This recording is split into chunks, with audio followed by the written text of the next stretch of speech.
IUPAC nomenclature of organic compounds.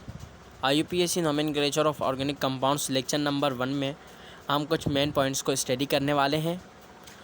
सबसे पहला point ये है कि IUPAC का मतलब क्या है। What does IUPAC stands for.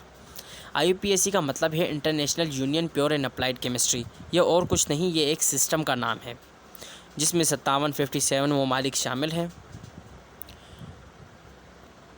इस सिस्टम के ज़िम्मे बहुत सारे काम हैं, जैसे कोई भी एलिमेंट अगर हमें न्यू डिस्कवर करते हैं तो उसका नाम देना, और भी फिज़िक्स के भी और बहुत से काम और केमिस्ट्री के भी सारे काम इसी IUPAC के ज़िम्मे हैं।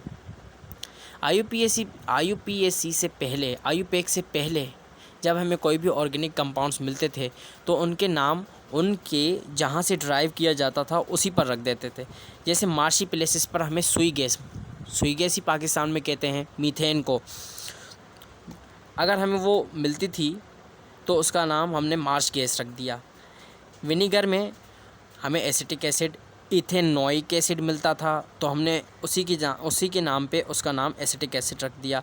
या would spirit, would say extract किया जाता था, मतलब वुड से डिस्ट्रक्टिव डिस्टिलेशन से हासिल किया जाता था वुड की, तो उसका नाम हमने वुड स्पिरिट रख दिया। लेकिन नाउ अडेज would spirit is called methyl alcohol, Marsh gas is called methane, vinegar is का एसिटिक एसिड। कुछ ग्रीक न्यूमेरल्स सीख लेते हैं सॉरी।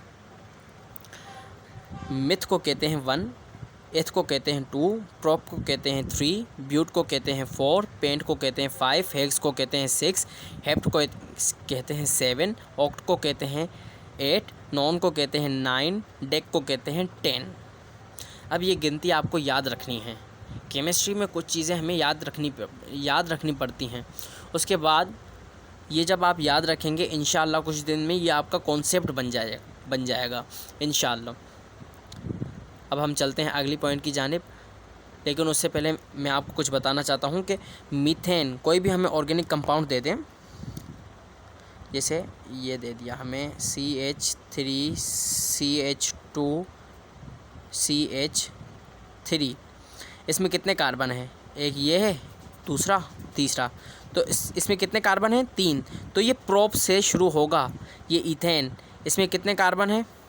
ये देखें 2 कार्बन्स, तो ये इथ से शुरू हो रहा है और इथ 2। अगर ये हमें किसी कंपाउंड में हमें 4 कार्बन्स दिखने में आ रहे हैं तो उसकी प्रीफिक्स मतलब शुरुआत में क्या लगाएंगे उसके नेम की, जैसे इसमें इथ लगाया, इसमें ब्यूट लगाएंगे, क्योंकि ब्यूट का मतलब 4 है। अब हम चलते हैं अपने अगले पॉइंट की जानिब। कुछ और भी गिनती हैं, जैसे 1 को हम मोनो कहते हैं, 2 को हम डाई कहते हैं, 3 को हम ट्राई कहते हैं, 4 को हम टेट्रा कहते हैं, 5 को हम पेंटा और 6 को हम हेक्सा कहते हैं। ये वाली जो गिनती है ये इंशाल्लाह अगले लेक्चर में आपके बहुत काम आएगी, बल्कि अगले नहीं अगले जो भी लेक्चर्स आएंगे ऑर्गेनिक सीरीज़ के, उसमें आपको ये काउंटिंग ज़रूर काम आएगी।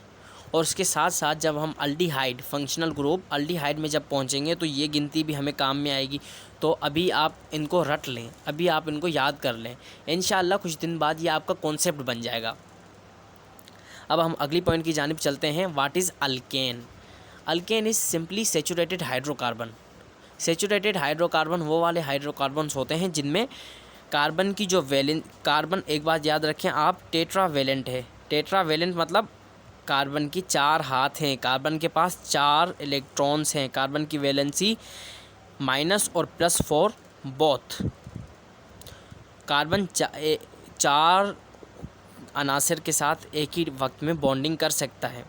ये भी आप आगे चल के पढ़ेंगे। कार्बन की कैटिनेशन पावर, कैटिनेशन इसकी नेचुरल एबिलिटी है। लेकिन अभी इसी लेक्चर पर हम अल्केन इज सेचुरेटेड हाइड्रोकार्बन, जिसमें ये एक ही भले कार्बन से ही जुड़ा हुआ हो, लेकिन सिंगल बॉन्ड से जुड़ा हुआ होगा तो हम इसे सेचुरेटेड हाइड्रोकार्बन कहेंगे। हाइड्रोकार्बन क्या होता है ये भी अगले ही लेक्चर में आएगा इंशाल्लाह, लेकिन अभी मैं आपको शॉर्ट बता दूं कि किसी भी कंपाउंड में कार्बन और हाइड्रोजन के दरमियान बॉन्ड हो तो वो हाइड्रोकार्बन कहलाता है। सेचुरेटेड वो होते हैं जिसमें कार्बन के साथ सिंगल बॉन्डेड हो।